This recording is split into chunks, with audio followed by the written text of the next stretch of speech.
السلام عليكم ورحمة الله وبركاته. معكم مستر أحمد حامد. إن شاء الله هنبدأ النهاردة نحل نموذج الاسترشادي رقم 2. بسم الله. أول سؤال بيقول لك إيه؟ أي مما يلي يمثل الترتيب الصحيح للأيونات بعض العناصر الانتقالية اللي هو حسب قوتها في انجذاب المجال المغناطيسي. هنا بيتكلم عن العزم المغناطيسي. عايزين بس نركز في الجملة في العزم المغناطيسي. أول حاجة العزم المغناطيسي لازم يكون عدد صحيح، ما ينفعش يكون فيه كسر. خلاص.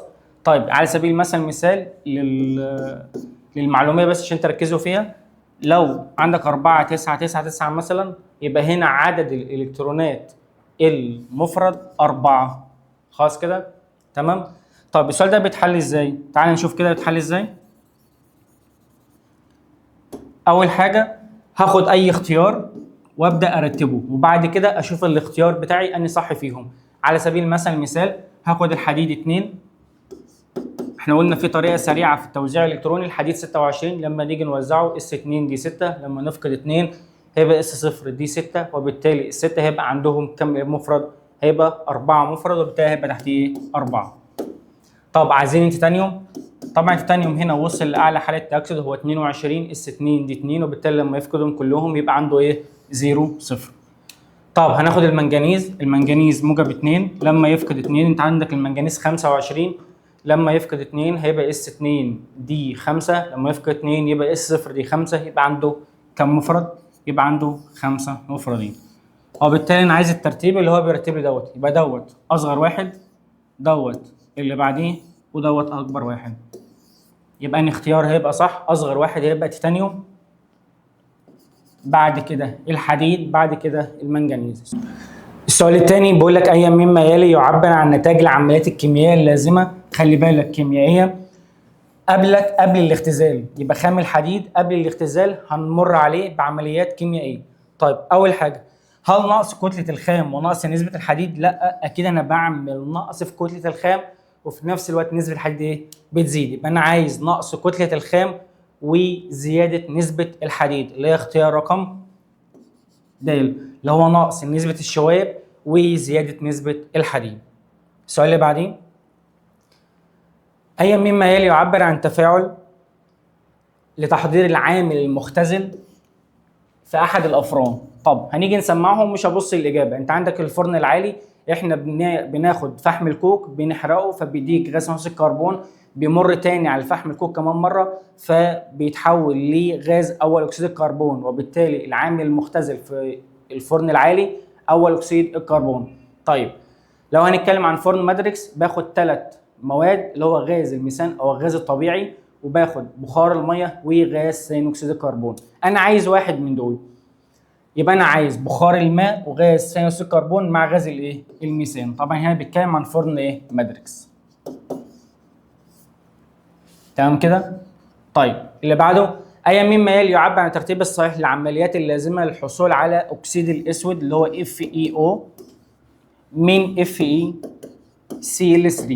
عايزين نتفق اتفاق، عايزين نلمح الاجابه. طب هو هنا حديد 2 صح؟ وهنا حديد 3 صح؟ اكيد مر بعمليه اختزال. انا عايز هنا حاجه بتنتهي باختزال، اكيد تبقى رقم الف. تمام كده؟ طيب السؤال اللي بعديه، اي مما يلي يعبر عن الترتيب الصحيح للعمليات التي تتم على خام الليمونايت. خام الليمونايت انا لازم اعمله الاول تحميص صح؟ طيب قال لك الحصول على الحديد. بص يا شباب، عندنا مبدا في الكيمياء في الجزء بتاع الحديد بالذات بيقول ايه؟ انت عايز تحصل على الحديد الصلب، يبقى انت لازما تعدي على احد افران الانتاج اللي هم اما المحول الاكسجيني او الفرن الاكسجيني او الكهربي او المفتوح. لازم اوصل لواحد دول من الثلاثه. طيب اني واحد هنا؟ قال لك تحميص لا، اختزال لا، اختزال لا، اضافه كربون بس. يبقى انا عايز كلمه اللي هي بتاعت مفتاح الحل في السؤال. السؤال اللي بعديه، اي الازواج التاليه يمكن استخدام حمض الهيدروكلوريك للتمييز بينهم؟ طبعا عارف معظم الناس تقول لك استنى يا مستر، ده انت عندك HCO3 والCO3 كده اقدر اميز ما بينهم. طب ما نيجي نسمعهم كده. قال لك لما احط HCl او HBr او HI او HNO3 او H2SO4 على الCO3 او الHCO3 في كلتا الحالتين هيديني غاز ثانوي الكربون. طب ما هو غاز ثانوي الكربون طلع في الاثنين ومفيش ناتج زياده، يعني ما اقدرش اميز ما بينهم، وبالتالي هستبعد دوت اول اختيار. طيب مفيش حاجه اسمها السي اللي بيكشف عن نفسه او عن اخوه، وبالتالي ما ينفعش. طيب قال لك ممكن SO3 وبي او 4، قال لك هيكشف عن ده وهيكشف عن دوت، صح كده؟ تبقى اختيار رقم ألف. تمام كده؟ طيب أيا مما يلي لا يمكن أن يستخدم للتمييز بين كربونات الكالسيوم ورواسب الفوسفات. طب هل اختلاف اللون؟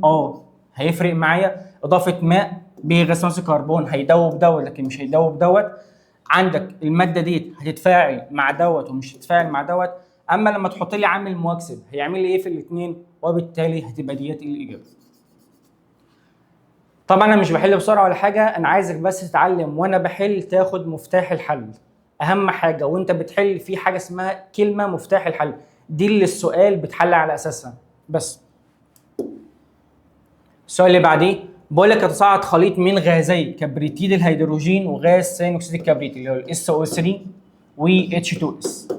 طيب انا قبل ما اكمل السؤال، انت عارف ان H2S هسمعه، قال لك والله بيتفاعل مع اسات الرصاص الثنائيه فبيكون راسب، وثاني ثالث اكسيد الكبريت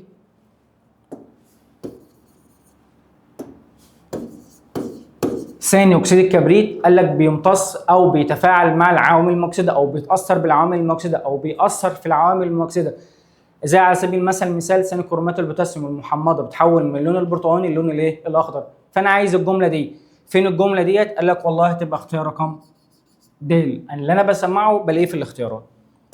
السؤال اللي بعديه قال لك محلول الملح اكس ماله يا عم الحاج؟ قال لك والله يتفاعل مع كل من نترات الفضه فكون راسب ابيض. قال لك والله طالما انت جبت الماده اكس وحطيتها مع نترات الفضه وكون راسب، اللي بيكون راسب هنا انت عارف ان هو الفضه، فانا كده انا في راسب مع الفضه، في ماده ثانيه مع الفضه. طيب قال لك كربونات الامونيوم فتكون راسب برضه، اللي بيكون راسب هنا هو مين؟ هو الكربونات اللي هو CO3. وبالتالي انا عايز حاجه بتكون راسب او بتتفاعل مع الاثنين دول. تعال نشوف كده. قال لك كلوريد الكالسيوم، تعال نشوف هل الكلور مع الفضه هيكون راسب؟ صح، يبقى الكلور صح. هل الكالسيوم مع الكربونات هيكون راسب؟ برضه صح، تبقى اختيار رقم ألف. خش على اللي بعده. السؤال اللي بعدين بقول لك من التجربه الموضحه، قال لك والله حط الومنيوم وحط حديد وحط كلور، قال لك وحط وفره من مين؟ من هيدروكسيد الصوديوم. طيب لو انت لاحظت هنا هتلاحظ مين؟ هتلاقي الالومنيوم وحاطط كلمه وفره، يعني هيكون راسب ويذوب الراسب، يعني هيكون راسب ثم يذوب الراسب، وبالتالي دوت هيكون راسب، ده كده اصلا ايه؟ محلول. طب عايزين الجمله دي، قال لك والله دوت هيكون محلول ودوت هيكون راسب وده كده محلول. طب فين الجمله؟ طب لقيته بيدور عندي على ايونات. تعال نشوف. قال لك والله الالومنيوم لما بيجي بيدوب فيه NaOH في كميه وفيره بيكون لي حاجه اسمها ميتا الومنيات الصوديوم، اللي هي بتتكون من NaAlO2، دي تكافؤها سالب ودي تكافؤه موجب. يبقى انا عندي الايون ده وعندي الايون دوت. في نفس الوقت انت عندك الصوديوم اصلا NaOH. طيب ما هو الOH كون مع الحديد، وبالتالي ده مش هيبقى موجود، ده مش هيبقى موجود في صوره ايه؟ ايون، وهيبقى عندك الCl سالب. هل الايونات دي عندك موجوده؟ هتلاقي دوت راسب اللي هو الحديد ما ينفعش اخده، ما ينفعش اخد الالومنيوم لان الالومنيوم ما بقاش اسمه الومنيوم، بقى اسمه ميتا الومنيات، وبالتالي هطير دي، تبقى اختيار رقم د. يبقى اللي انا بسمعه هو انا بليه في ايه؟ في الاجابه. السؤال اللي بعديه بقول لك اي المعادلات التاليه تعبر عن عمليه يتساوى فيها معدل التفاعل الطردي مع معدل التفاعل العكسي. هو المقصد من السؤال كلمه تساوي، ولا المقصد من السؤال ان في تفاعل طردي وفي تفاعل عكسي؟ على حسب دماغه، بس احنا هنا بنتكلم عن تفاعل انعكاسي.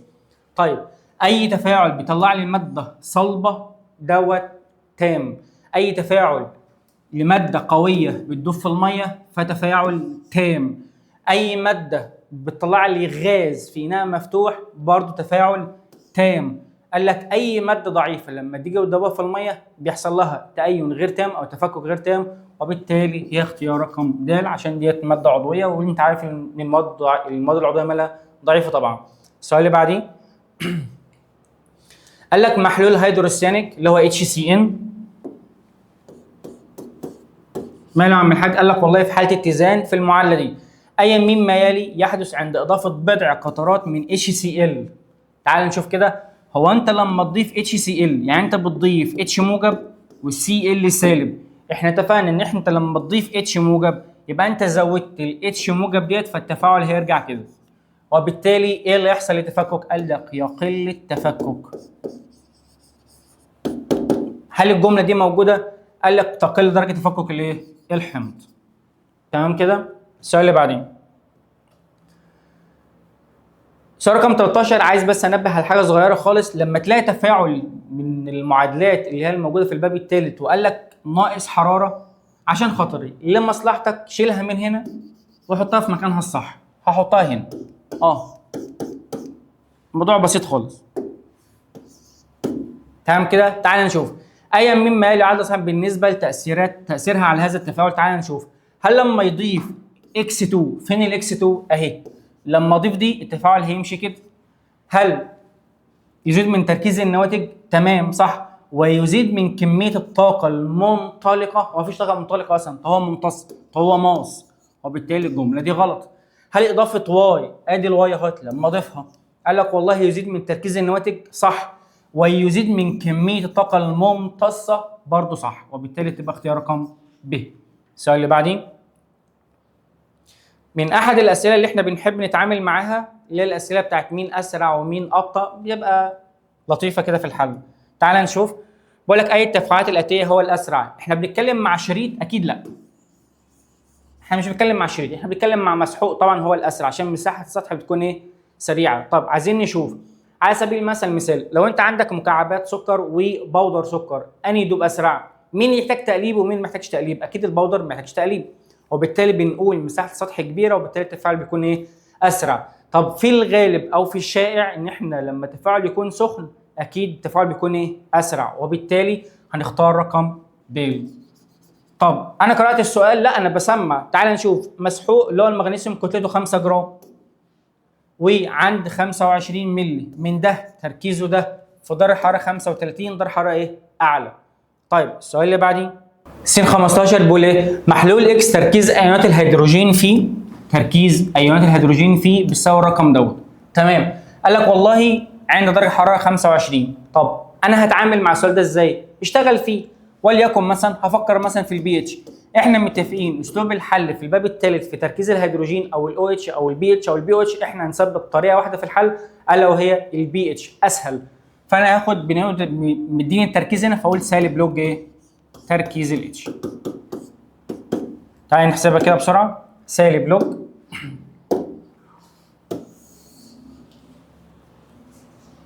عشرة أس سالب 9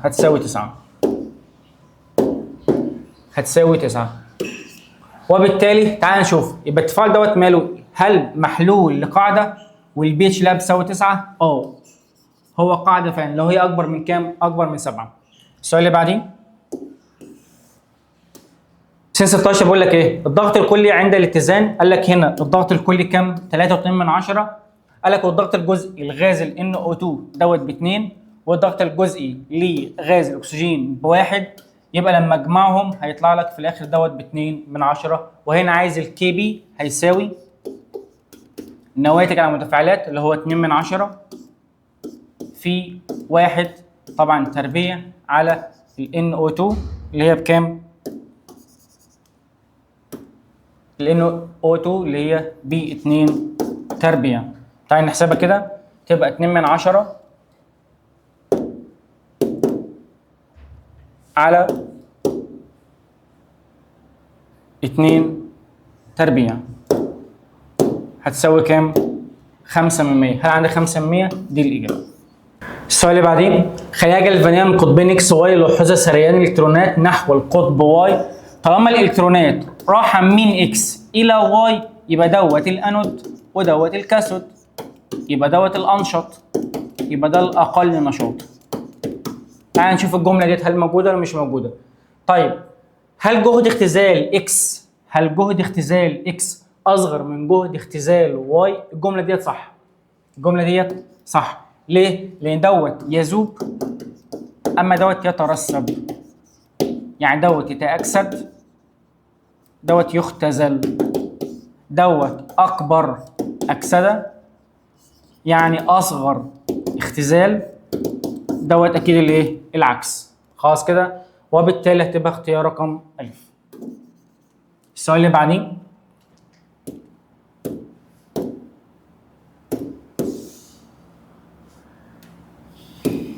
بقول لك حسب الجهود القياسيه للاقطاب اكس وواي. تعال نشوفهم.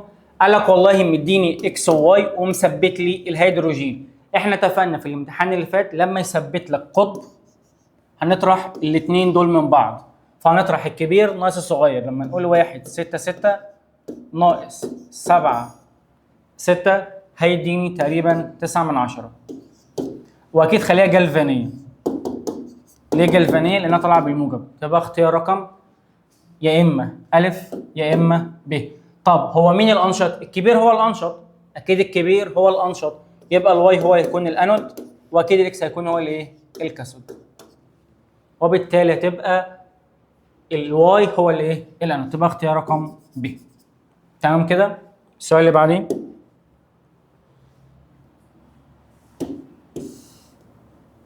بقول لك عند امرار تيار كهربي في محلول نترات النحاس 2 باستخدام قطب نحاس نقي متصل بالقطب الموجب للبطاريه، واخر من الحديد متصل بالقطب السالب للبطاريه، اي مما يلي يعد صحيح عند مرور تيار كهربي. تعال نشوف. هو انت لما تحط لي CuNO3 في محلول عشان تعمل له تحلل مائي، طب او تحلل كهربي، ايه اللي هيحصل؟ قال لك والله، قال لك يترسب ايونات النحاس 2 ويظل المحلول متعادل، او يظل المحلول في حاله اتزان. تعال نشوف الجمله دي. هل يزداد تركيز ايونات النترات في المحلول ويظل تركيز ايونات النحاس في المحلول زي ما هو؟ اكيد غلط. انا بعمل كده اصلا عشان ارسب النحاس، فالجمله دي غلط. هل تختزل ايونات النحاس؟ طب لو انا شلت لك الجمله دي، صح ولا غلط؟ هل في حاجه اسمها يختزل النحاس؟ الجمله غلط. خلاص؟ وبيلعب على الاجزاء او الالفاظ دي في الامتحان. تمام كده؟ طيب هل تختزل ايونات النحاس؟ عند الكاثود فعلا، وعند الكاثود بيحصل اختزال. قال لك ويظل المحلول متعادل كهربيا، اكيد هيكون متعادل كهربيا. هل بتكسر النحاس؟ اكيد لا طبعا. هل يزداد تركيز ايونات النحاس؟ اكيد لا طبعا. السؤال اللي بعديه من احد الاسئله اللي فيها تركية صغيره. طيب انا عايز احل السؤال دوت بطريقه بسيطه خالص وافهم هو عايز ايه. تعال نشوف. احنا قلنا اسلوب الحل بتاع الباب الرابع هما كلمتين، هقول كميه الماده وكميه الكهربيه.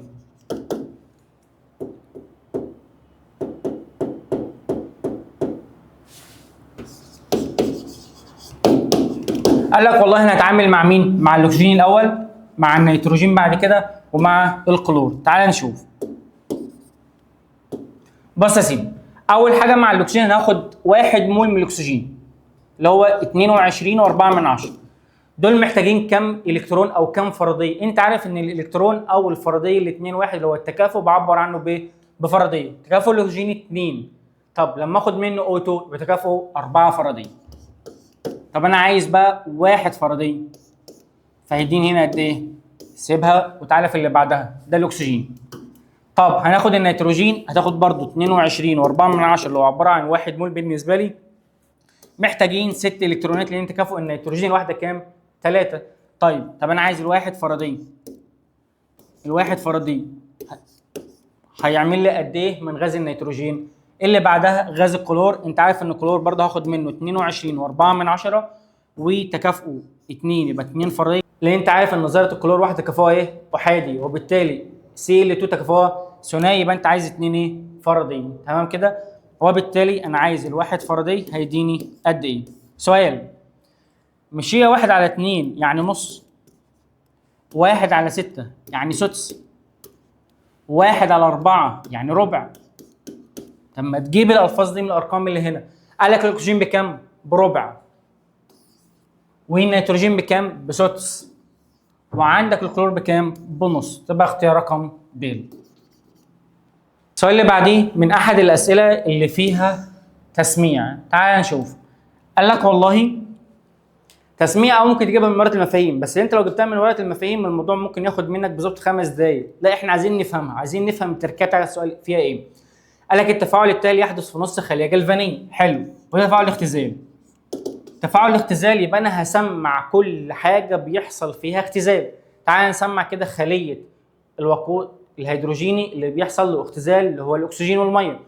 قال لك اللي بيحصل اختزال في خليه الزئبق اللي هو الزئبق ذات نفسه، اللي بيحصل اختزال في المركب الرصاصي اللي هو البي بي او 2 اللي هو ثاني اكسيد الرصاص، اللي بيحصل اختزال في اللي هو اكسيد كوبالت ليثيوم اللي هو في الشق الثاني او الجزء بتاع الكاثود.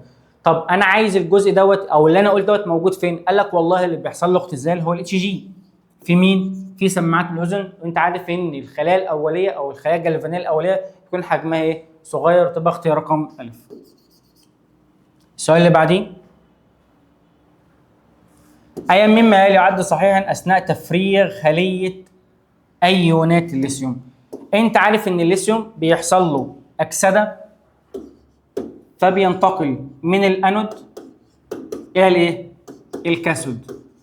هو الأنود أصلا كان شحنته إيه؟ سالبة، والكاثود كان شحنته موجبة. يبقى الأنود كان شحنته سالبة والكاثود كان شحنته موجبة. طب فين الجملة اللي بتفسر الكلام دوت؟ قال لك والله تنتقل ايونات الليثيوم الى القطب الايه؟ الموجب اللي هو الكاثود. خلي بالك دوت اثناء الايه؟ التفريغ او ساعات بنسميه اثناء الاستخدام. عشان 24 بيقول لك ايه؟ كل مما يلي عد صحيحا بالنسبه للصيغه الكيميائيه والاسم وفقا لايه؟ لنظام الايوباك اكيد ما عدا واحد. تعال نشوف. اول حاجه انا عندي حاجه اسمها في اساسيات الرسم عندي في الكيمياء، خلي بالك من الحته ديت. لما تلاقي قوس بسميه قوس على. يعني ايه على؟ يعني هرسم القوس دوت على الكربونه دي، وهرسم القوس دوت على الكربونه دي مع الاخذ في الاعتبار عدد الروابط اللي حول الكربونه. طب انا هرسم الكلام ده ازاي؟ قال لك والله هرسم كربونه عليها سي سي سي، جنبها كربون عليها سي سي سي. عايز اسمي المركب دوت هيبقى تسميته 2 و2 3 و3 رباعي ميثايل بيوتان، وبالتالي تسميتها يتمالها صح. السؤال اللي بعديه نفس الجمله، ادي كربونه وكربونه دي عليها سي سي ودي عليها سي سي. خلي بالك انت عندك هنا 2 وعندك هنا 2. لو انت عديت حوالين الكربونه الواحده هتلاقي 1 2 3 فاضل لها رابطه، وبالتالي هزود هنا رابطه. يبقى اطول سلسله شكلها عامل كده. يبقى دوت مين؟ بيوتين. كم بيوتين؟ 2 بيوتين، وعند 2 و3 ثنائي ميثايل 2 بيوتين، فالجمله ديت مالها صح. السؤال اللي بعديه او النقطه اللي بعدها قال لك والله عايز برضه ارسم ديت برضه تبقى نفس المنطق بتاعي. قال لك سي هنا سي 2 اتش 5، فانا هسميها ازاي بقى؟ هرسمها ازاي؟ هرسمها كده، مش هجمعها، خليها سي سي سي سي سي سي سي سي سي. يلا يا عم، عايز اطول سلسله كربونيه عندك. اطول سلسله كربونيه اهيت، خلي بالك اهيت، وبالتالي مفيش اطول منها. طب انا عايز بقى اسميه تبقى 1 2 3 4 5 بنتان. طيب وعندي اي سايل ولا ميثايل؟ اكيد الاي الاول. عند 3 و3 و2 و2، 3 و3 ثنائي ايثايل و2 و2 ثنائي ميثايل، وبالتالي ديت برضه تبقى صح ودي كده صح. يبقى اختيار رقم د هو اللي غلط بتاعي. طيب السؤال اللي بعديه عشان ما تضيعش وقتك فيه، في مبدا عندنا في الكيمياء بيقول لك ايه؟ كل ما يديك شروط كتير قوي في الايزومرات، يعني عايز مثلا الماده اللي بيحصل فيها كذا وكذا وكذا وشكلها كذا، فبتعامل مع اصغر رقم معايا.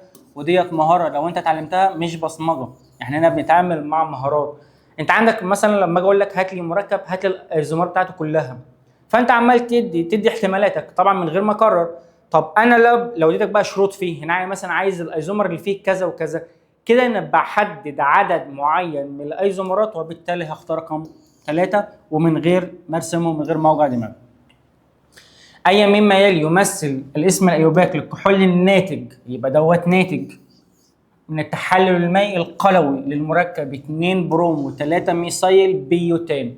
حاجه اسمها الطريقه العامه لتحضير الكحولات ان احنا بنشيل البروم ونحط مكانها OH، فكده التسميه بتاعتي هتبقى 2 بيوتانول. 2 ايه؟ بيوتانول، واكيد 3 ميثايل. هل عندك 3 ميثايل 2 بيوتانول؟ 3 ميثايل 2 بيوتانول. السؤال اللي بعديه بيقول لك مركبين اكس وواي صيغه كل منهما كما هو موضح بالسؤال دوت. طيب هنا كربونه مرتبطه بكربونه واحده عليها اتش، واكيد مرتبطه بالسي 2 اتش 5 وديت عليها سي اتش 3 وسي اتش 3. طيب هنا انا عاوز اسمي المركب دوت، او عايز اشوف شكله عامل ازاي. انت شكله عامل كده. طيب في هنا حاجه خلي بالك، انت عندك هنا رابطه وعندك هنا رابطه وعندك هنا رابطه، ناقص له رابطه، يبقى انا هزود هنا ايه؟ تبقى هنا في رابطه ثنائيه. خلاص كده. طب لما اجي اضيف بقى ايه؟ اتش بي ار، مين هياخد البي ار ومين هياخد الاتش؟ حسب قاعده ماركنيكوف، اللي عنده اتش هياخد الاتش، واللي عنده هيدروجين قليل ياخد الشق الايه؟ السالب، وبالتالي هضيف هنا الهيدروجين وهضيف هنا البروم. عايز اسمي المركب دوت، هيبقى 2 برومو 2 ميثايل وكم كربونه؟ 5 بنتان. يبقى انت بتتكلم في ديت او ديت. طبعا دول غلط. طيب اللي بعده نفس الجمله برضو هرسمه وهضيف عليه اتش بي ار، وحسب قاعده ماركنيكوف لو هتطبق عندي. عايز ارسم المركب بتاعي، قال لك هرسمه ازاي؟ قال لك انت عندك سي اتش 3 مرتبطه بسي عليها اتش، وسي عليها مرتين سي اتش 3. عايز اسمي المركب دوت بعد ما اضيف عليه. طب انت عندك هنا 3 روابط، يبقى ناقص لك ايه؟ واحده. مين هياخد الهيدروجين؟ قال لك والله ده اللي هياخد هيدروجين وده برضه هياخد البرومه بتاعتي، يبقى 2 برومو، تبقى 2 برومو 2 ميثايل بيوتان، وبالتالي تبقى اختيار رقم الف هي اللي صح عندي. السؤال اللي بعديه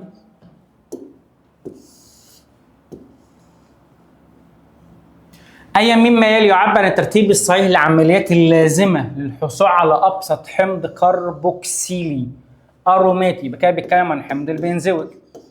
طيب حمض البنزويك أنا مش هكمل السؤال، حمض البنزويك ما بيجيش إلا بعد الأكسدة، يبقى آخر خطوة عندي أكسدة. هل عندك آخر خطوة أكسدة؟ يبقى أنا طيرت دوت.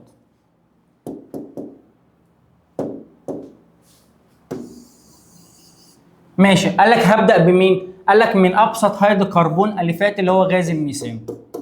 طب غاز الميثان في حاجه اسمها تفاعلات مميزه في كل سلسله. عندك في الالكانات التفاعل المميز عندك تفاعلين، اللي هو اما الهلجنه او تسخين ثم تبريد سريع عشان توصل للايثاين، وبالتالي هوصل هنا للايه؟ الايثاين بعد ما اسخن عند 1500 ثم تبريد سريع. هو انت عايز توصل لايه؟ انت عايز توصل للحلقه. انت عايز توصل لايه؟ للحلقه. طب انا وصلت للايثاين، انت عارف التفاعلات بتاعه الالقينات فيها تفاعلين مميزين. يعني كلمه مميزين يعني انت هتلاقيك بتستخدمهم على طول. واحد الهيدره الحفزيه ولاضافه ميه، وعندك البلمره الثلاثيه عشان يديك ايه؟ بنزين. خلي بالك انا هنا عملت بنزين، طيب البنزين لازم أنا ازود عليه كربون، فلازم انا اعمل له تفاعل اسمه الكلا اللي هو تفاعل فريدل كرافت. هل اللي احنا قلناه دوت موجود؟ قال لك تسخين ثم تبريد مفاجئ ثم بلمره ثم الكلا ثم اكسده. قال لك تمام كده. السؤال اللي بعدين اي العمليات التاليه صحيح للحصول على مركب CnHNO من المركب C7H6O2.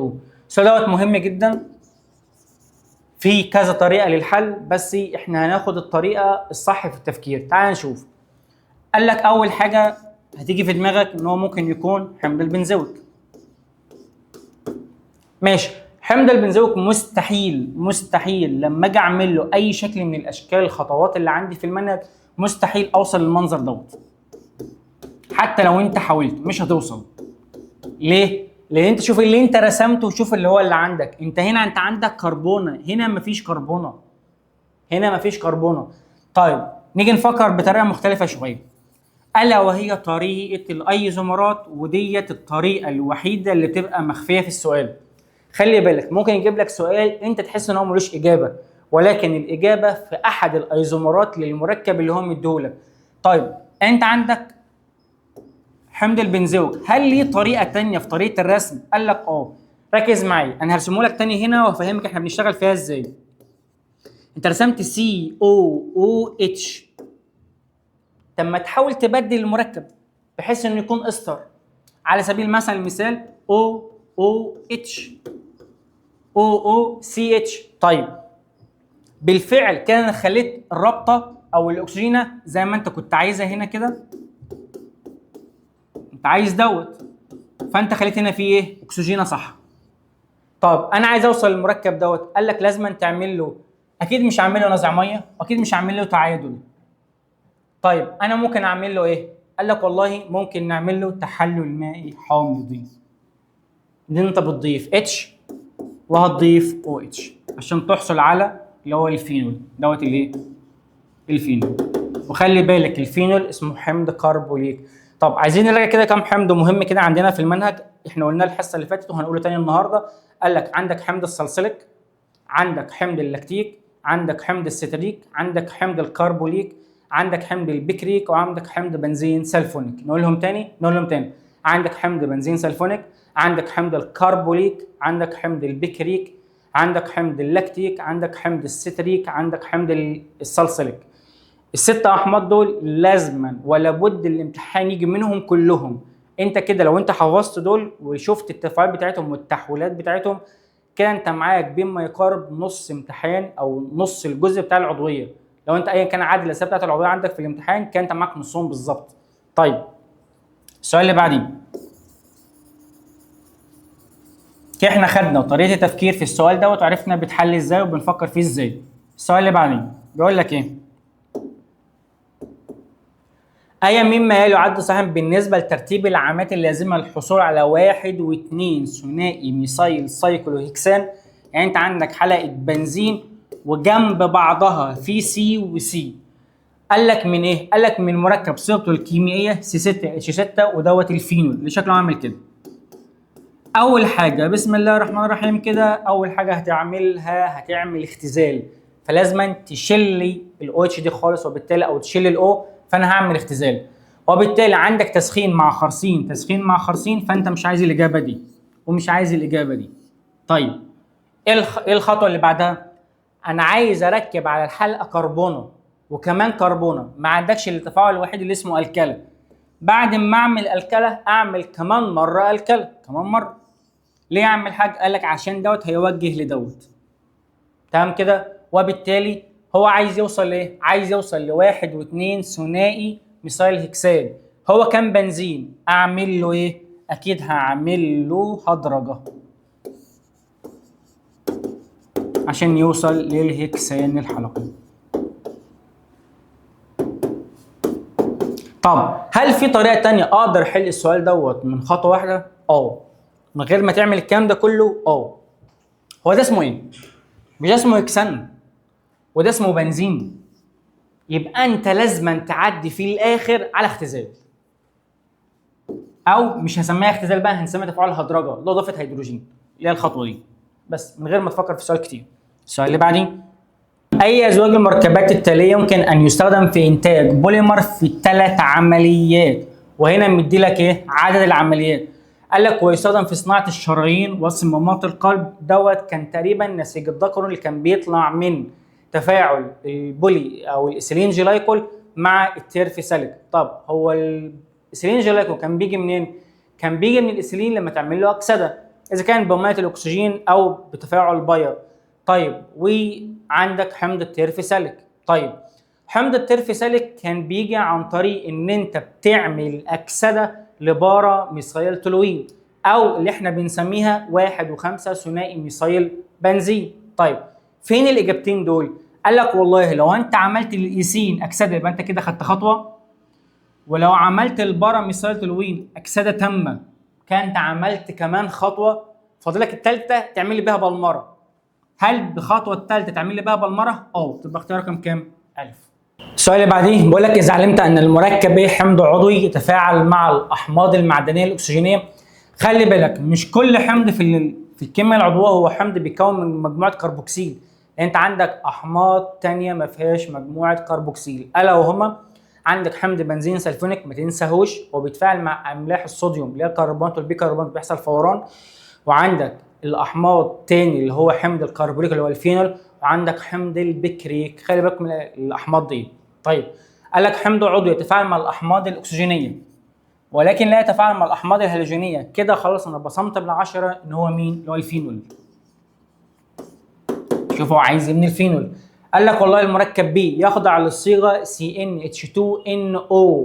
CnH2NO مش دوت الكين وفيه اكسجينه واحده، يبقى عندك لا ايزومرين، يا اما كيتون او الدهيد.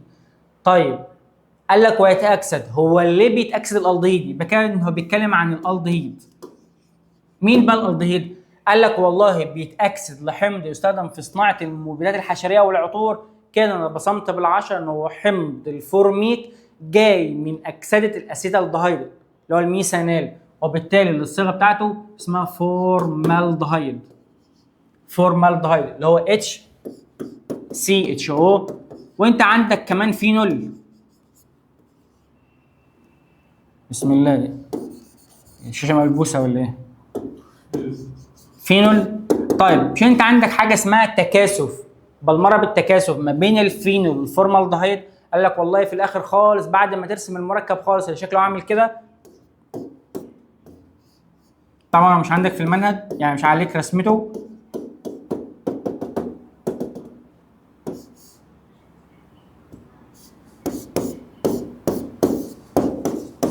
طبعا هيكمل بالمره وبالتالي ده بسميه الباقلايت.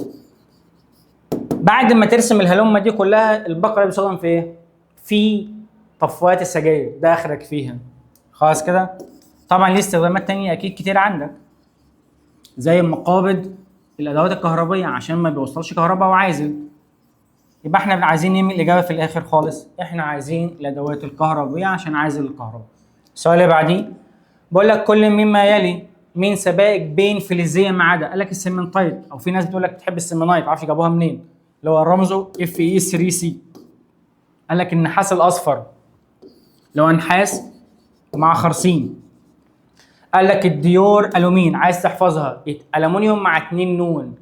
الومنيوم مع 2 نون اللي هم مين؟ قال لك النيكل والنحاس. قال لك الرصاص والذهب اللي هو Au2Bb. كان انت لو لاحظت هتلاقي عندك 3 سبائك بين فلزيه وعندك سبيكه واحده استبداليه. خلاص كده، وهو عايز الاجابه دي. السؤال اللي بعديه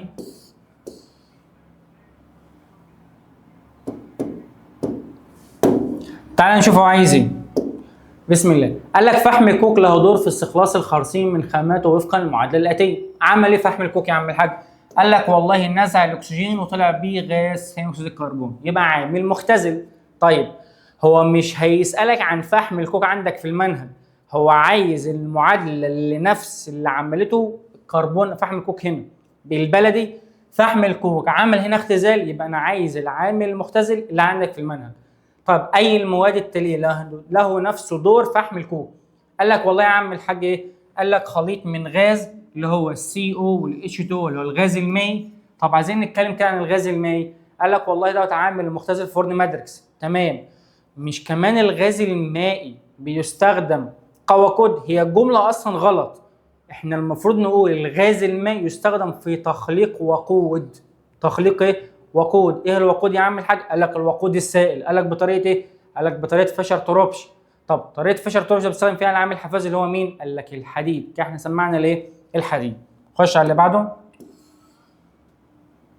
قال لك اذيب 44.8 جرام من هيدروكسيد البوتاسيوم اللي هو KOH. وبعدين قال لك والله في الماء لعمل محلول نص لتر. وهقف لحد هنا.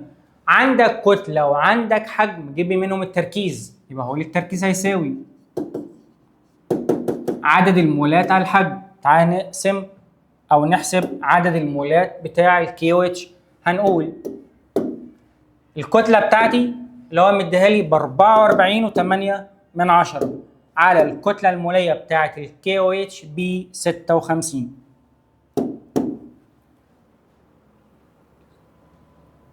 هيساوي، قال لك 8 يبقى عدد المولات 8. طب على الحجم بتاعي اللي هو 5 اللي هو باللتر، تعال نطلع الناتج دوت ونقسم على 5 عشان نجيب التركيز بتاعي اللي هو 1.6 وخليها معاك ما تنساش. طب كمل المسألة كده. قال لك تمت معاينة 10 مللي من هذا المحلول، يبقى كده أنا هو خد الكي او اتش مع حمض الكبريتيك اللي هو H2SO4. وقلنا عشان نوزن المعادله بسرعه بختار حاجه اسمها الرقم المميز بتاعي، الاثنين دي هحطها الناحيه دي. بصوا بقى يا شباب، انا من احد المدرسين اللي بحب التنظيم قوي في الحل. حتى لو انت مش عارف تحل المساله نظمها تلقائي هتلاقي الاجابه جت معاك لوحدها، بس اهم حاجه التنظيم. هنا انت عندك ام في ان قال لك والله هنا 2 وهنا 1. احنا جبنا تركيز الكي او اتش ب 1.6 وخد منه حجم 10 اللي هو في 10 أس -3 عشان نحولها. قال لك من هذا المحلول باستخدام حمض كبريت تركيزه 2 هو عايز حجم في الاخر الحمض المستخدم، هو عايز الفي بتاعتي. طيب تعالى نحسبها كده بسرعه. تبقى كام في كام على كام؟ قال لك والله هتبقى 1.6 في 10 في 10 أس -3 طبعا في 1 على 2 في 2. طلع الناتج هيطلع لك 4 هل عندك 4 ايه ده؟ ولا رقم موجود في الإجابة في الاختيارات. ركز، اللي انت جايبه باللتر، الحجم اللي انت جايبه باللتر، فلازم تضرب في كام؟ في 1000 عشان تحوله لملي، يبقى انت عايز 40 ملي منه. خلاص كده. السؤال اللي بعديه السؤال اللي بعديه في طريقه معينه لاسلوب الحل فيه، عايزين نحفظها ونشوف احنا بنحلها ازاي.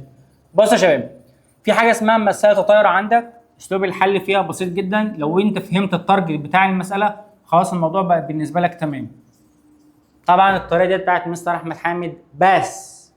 اللي بعده قال لك والله لو انت لاحظت اسلوب الحل بتاعت المسائل بتاعت التسخين والتطاير بتاعتي انا، بس انا بقول لك اهو هتعمل علاقه دايما ملح بدون ماء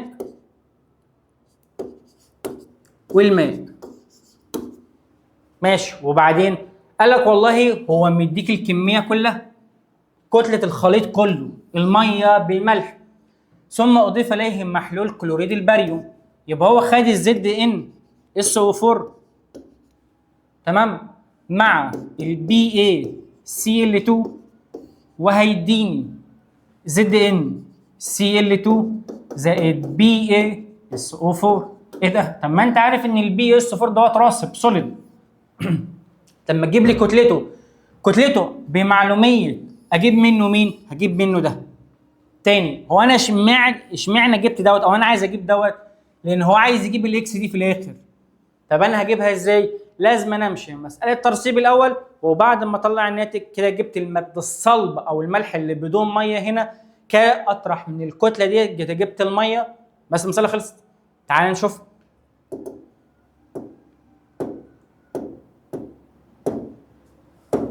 طيب اول حاجه هتعامل مع كتله دوت. تعال نشوف كل ده بتساوي كام. هات الكتله الموليه الاول.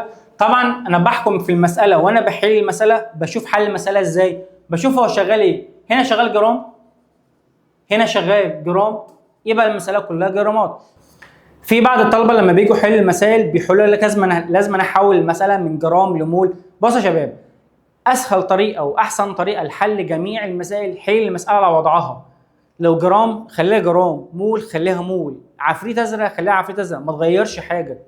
كونك انك تغير المساله كده انت عمال تاخد خطوات كتير، والوقت طبعا عمال ايه؟ يعد عليك. تعال نشوف. اول حاجه هنحسب كتله الايه؟ الماده بتاعتي، الكتله الموليه بتاعتي. الزد ان بكام؟ ب 6.5 و4 زائد 32 زائد 4 في 16 قال لك هيساوي والله 161 و4 من 10. طيب وكتلة دوت هتبقى 233 و3 من 10. 233 و3 من 10. طيب هو قال لك كتلة الراسب قد ايه؟ قال لك والله الراسب كتلته 1.165 جرام. اهم حاجة التمييزات يا شباب، اهم حاجة التمييزات. طيب انا عايز بقى كتلة دوت، يبقى الرقم ده في ده على دوت. تعالوا نطلع كده الناتج. هنقول 1.165 في 1.614 على 2.33 من 10 هيساوي. دي كتلة مين؟ دي كتلة الملح بس. طيب كتلة الملح اللي هي ب 8 من 10، تعالى بقى نعوض في الجزء بتاع المسألة من فوق اللي هو الجزء دوت. احنا قلنا الطريقة ديت هتحل لك أي شكل من أشكال المسائل. هنقول ملح بدون ماء وهنا ماء. قال لك والله أنا عندي الملح طلع ب 8 من 10. طب ناقص الرقم اللي عندي عشان يجيب كتلة المية. هقول الرقم دوت ناقص 1.437 هيساوي دي كتلة المية. كتلة المية هتطلع لك بعلامة 631. علامة 631. طب هو مين المعلوم عندك؟ ده اللي معلوم، لكن دوت اللي مجهول. طب هو الملح بدون مية اللي هو زد ان اس او 4 احنا جايبينه هنا بكام؟ بواحد 6 1 علامة 4 طرفين في وسطين. تعالوا نشوف المساحة هتطلع لك بكام في الآخر. لما اخد الرقم دوت اضربه فيه 1 6 1 علامة 4 على 8 من 10 هيطلع لي دي كتلة المية. طب كتلة المية أنا عايز عدد مولات المية. أنت عارف المية ب 18، تقسم على 18 هيطلع لك في الآخر 7 علامة 0، وبالتالي تبقى اختيار رقم كام؟ 7. فين؟ تبقى اختيار رقم كام؟ ج. خلاص كده. المسألة اللي بعدها من 37 بيقول لك من الشكل الذي أمامك بوجد أن كل 50 مللي يحتوي على كذا مول. عندي مول وعندي حجم، هجيب منه الايه؟ التركيز. قال لك والله يبقى 2 في 10 بالسالب 4 على 50 في 10 بالسالب 3. تعالى نحسبها نشوف تطلع بكام. قال لك هتبقى 2 في 10 بالسالب 4 على 50 في 10 بالسالب 3 هيساوي 4 في 10 أس سالب 3. طيب خلي بالك هو هنا عايز الكي اس بي. بالنسبة للكي اس بي يا شباب ما عنديش إلا حالتين في المنهج كله. حاجة من الاتنين، يا إما يدي لك درجة الذوبانية وتجيب منها التركيزات لو ام جي 2 موجب زائد 2 او اتش سالب. خلي بالك دوت اقوس دوت اقوس دوت سوليد. انا دايما بكتب درجة الذوبانية هنا اللي ممكن اتعامل معاها كأنها تركيز، وبالتالي تبقى هنا 4 في 10 بالسالب 3. هاخد الرقم ده احطه هنا مرة وهاخده هنا مرتين لان ده دوت مرتين، وبالتالي تبقى شكلها عامل كده 2 في 4 في 10 أس سالب 3. كل ما هنالك اللي انت هتعوض في القانون، بس عشان خاطر دي وانت بتكتب القانون اكتب القانون برموز الاول ثم اكتب بارقام. يعني بالطريقه دي هو الكي اس بي هتساوي حاصل ضرب الام جي 2 موجب في الاو اتش 2 أس 2. تمام كده؟ طيب هعوض بالارقام، هشيل كل حاجه واحط رقمها بتاعها. يبقى هنا 4 في 10 أس سالب 3 في 2 في 4 في 10 أس سالب 3 كل دوت أس 2. نيجي نعوض في القانون بتاعي، هنضرب الرقم دوت في اللي هو 2 في 4 في 10 أس سالب 3 دوت أس 2 وهتساوي 10 أس سالب 3 أس 2 هيساوي الرقم دوت 256 في 10 أس سالب 7. الرقم دوت. السؤال اللي بعدين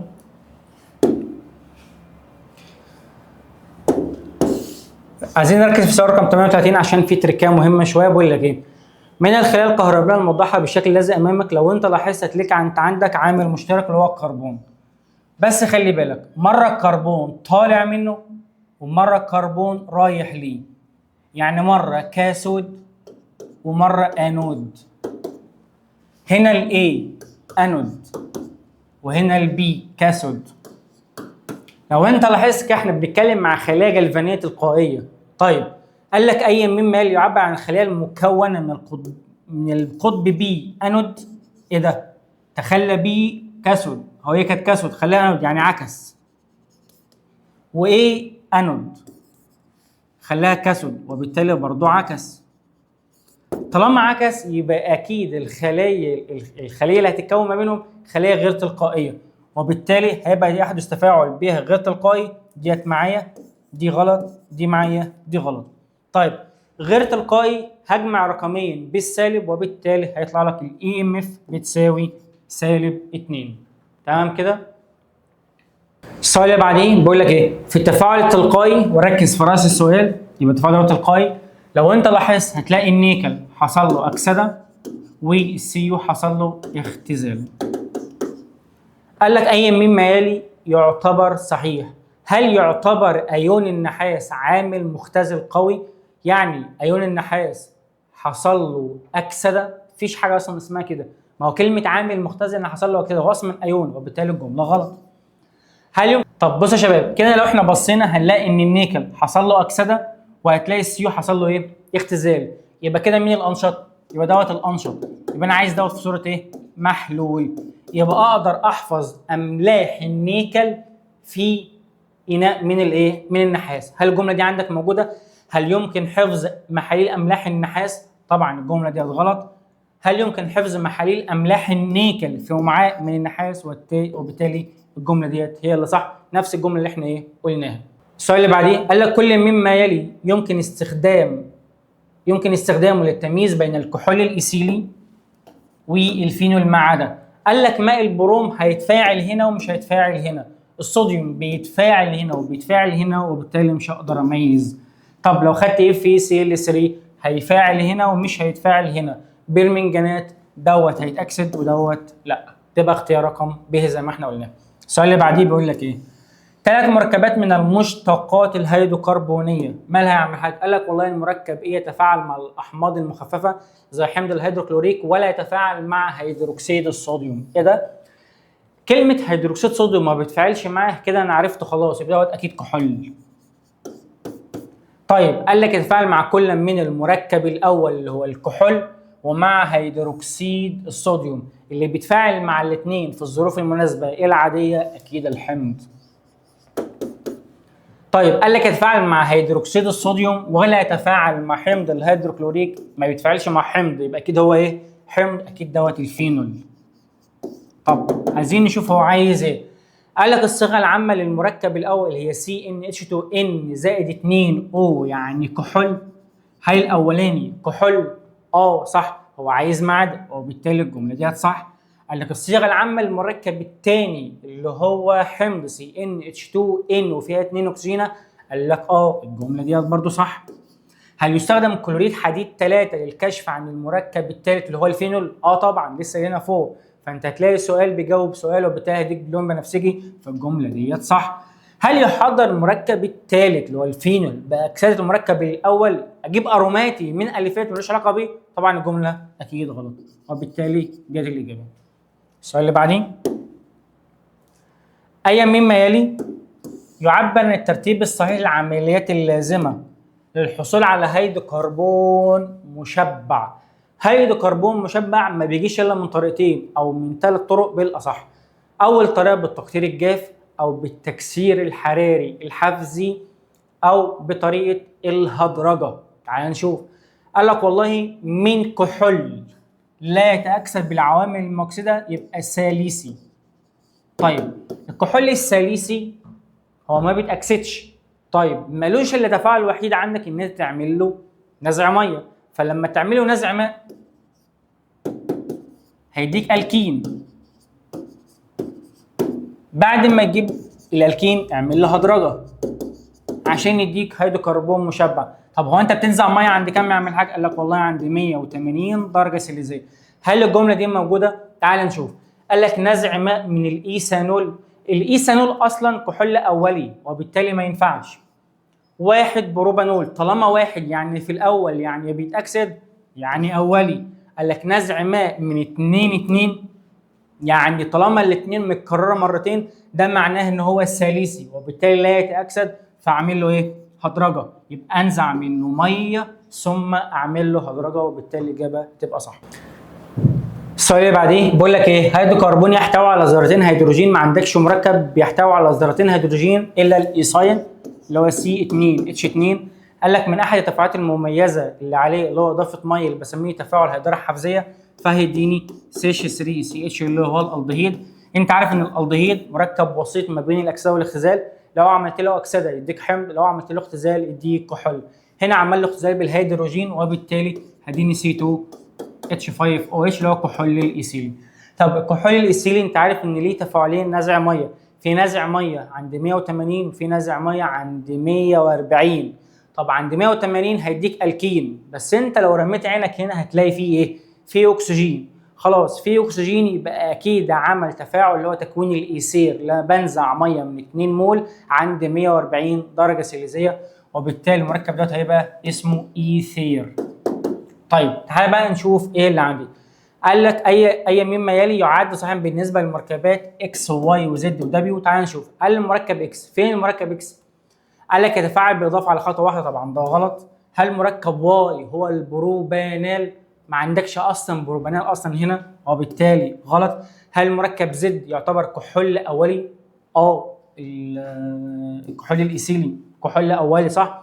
هل مركب دبليو يتفاعل مع فلز الصوديوم؟ اكيد لا، وديت اول مقارنه عندك في المنهج خالص لما كان بيتكلم عن الايزومرات ما بين C2H6O، كنت بنزل منها بايزومرين، اما ايثير ثنائي الميثايل او كحول ايثيلي. انت عارف ان الكحولات والفينولات بتتفاعل مع الفلزات، اما الايثيرات ما تتفاعلش مع الفلزات وبالتالي هتبقى الاجابه صح. اختيار رقم كام؟ ج. السؤال اللي بعديه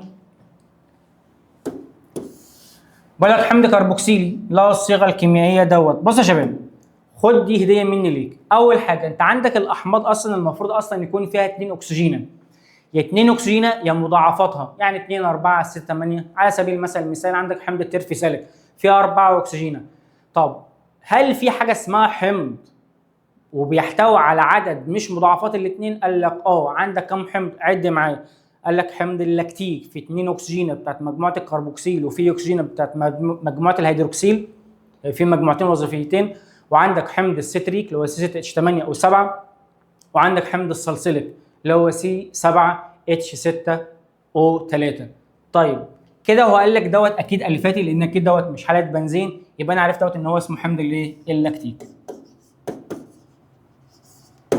لو انت حفظت الاحماض اللي انا بقولها ديت انت كده ضامن ان شاء الله بنسبه 90% العضويه اللي معاك. طيب قال لك والله واحد اضيف اليه ميثانول فتفاعل كحمض، ماشي. قال لك اضيف اليه حمض الاسيتيك فتفاعل ككحول، ماشي.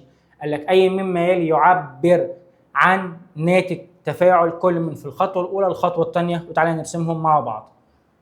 قال لك دوت حمض اللاكتيك اهوت CH3 سي عليها OH وهنا COOH وهنا H. تعال نشوف هنرسمها ازاي.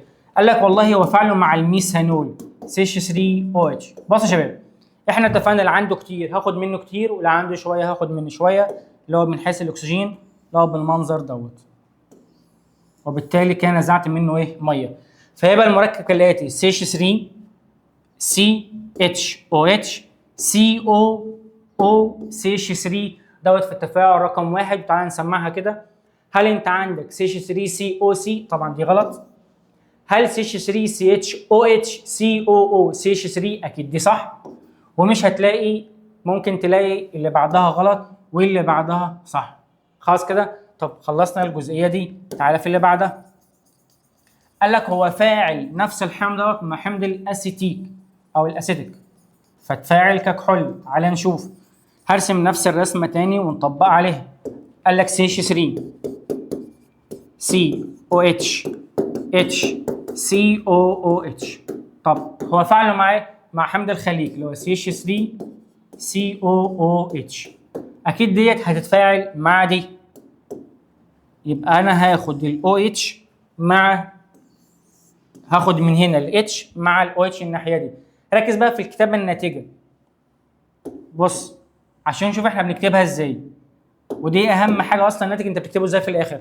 قال لك هكتب CH3 C عليها H. طبعا دي COH ماليش دعوه بيها، مش هغير فيها حاجه، بس انت عندك السي ديت عليها O، فهجيب جنبها نفس طريقه الكتابه بالظبط CO. بعد كده CH3. هل انت عندك الحته ديت؟ هل الحته دي موجوده عندك؟ هل عندك CH3؟ تعال نشوفها كده. CH3 CH OCO CH3 COOH، وبالتالي تبقى اختيار رقم ب.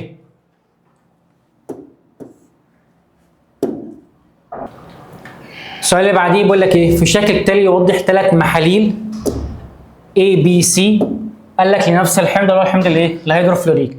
احنا عارفين يا شباب ان الحمض بيكون الكي بتاعته ثابته باي تركيز، يبقى هنا نفس الكي وهنا نفس الكي، يبقى الكي دي هكتبها هنا مره وهكتبها هنا ايه؟ مره. تمام كده؟ طيب من غير ما اقرا السؤال، لو انت لاحظت لا انت عندك السي وعندك الكي، فاضل لك التالت بتاعهم اللي اسمه الفا.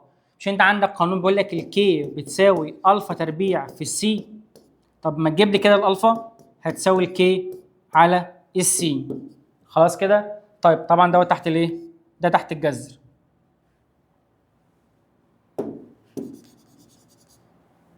ده تحت الجذر. تمام كده؟ طيب بقول لك اي المحاليل له اعلى قيمه بي اتش. انت عندك قانون بيقول لك ايه؟ البي اتش بتساوي سالب لوج.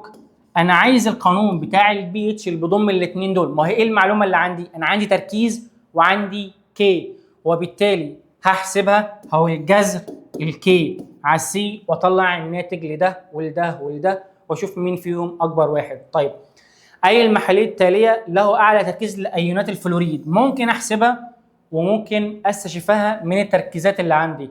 ده تركيزه 2%، ده تركيزه 28، ده تركيزه 4/10. منطقيا اللي تركيزه اكبر هو اللي بيكون عنده ايونات اكتر، وبالتالي تبقى الاي. طيب ما هي قيمه الكي اي للمحلول بي؟ طبعا كلهم واحد بنفس القيمه. طيب عايز ازود جزئيه هنا، انا ممكن اصعبها عليك. انا اقول لك مش عايز الكي اي، انا عايز الكي بي. انت عندك قانون بيقول لك ايه؟ الكي اي في الكي بي هيساوي 10 سالب 14. كان خليت السؤال صعب جدا، او خليتك في الامتحان تقول على الامتحان غلط او في سؤال فيه غلط. خلاص كده؟ فانت هتعوض هنا وتجيب الناتج بتاعك عادي خالص. الجزئيه اللي بعدها بقول لك ايه؟ اي المحاليل تكون نسبه تفكك 4.9. طبعا انت هتحسب الالفا فيهم كلهم وهتطلع الناتج بتاعك. دوت شغل ايه؟ آلة حاسبة. السؤال اللي بعديه بيقول لك ايه؟ ادرس المخطط التالي. تعال نشوف كده. CH2O2 قلنا دوت فيها 2 اكسجينه، يبقى دوت حمض الفورميك. HCOOH هتعمل له اختزال مرتين ب 2 مول من الهيدروجين هيديك الميثانول. هاخد الميثانول افعله تاني مع حمض الفورميك تاني فهيديك المنظر ده HCOOCH3. طيب قال لك هاخد المركب دوت واعمل له تحلل مائي في وسط نشادري او تحلل نشادري. قال لك هعمله ازاي؟ عندنا قاعده بتقول لك ايه؟ لو انت عندك استر وهعمل له تحلل نشادري او حامضي او قاعدي اللي هو اسمه تصبن، قال لك في قاعده عامه: خد من الماده اللي معاك اتش، خد من الماده اللي معاك اتش، وهتفصل دايما ما بين الاثنين اكسجين. اللي عندها سي او واللي عندها او، اللي عندها او تاخد الاتش واللي عندها سي او تاخد الشق الثاني دايما دايما دايما. وبالتالي المنظر هيبقى شكله عامل كده، هتبقى اتش سي او ان اتش 2 زائد سي اتش 3 او اتش. تمام كده؟ عايزين نشوف هو عايز ايه.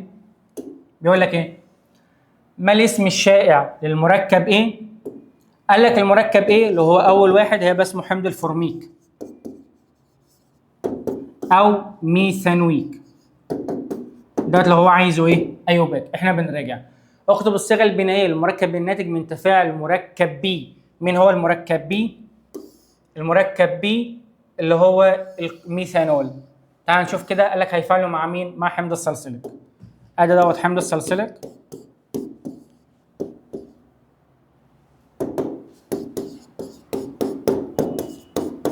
مع الميثانول اللي هو CH3OH. وهنا هناخد ايه؟ هناخد من هنا H وهناخد من هنا OH، فهيديك المنظر دوت اللي هو COOCH3 اللي هو بسميه صلصيلات الميثايل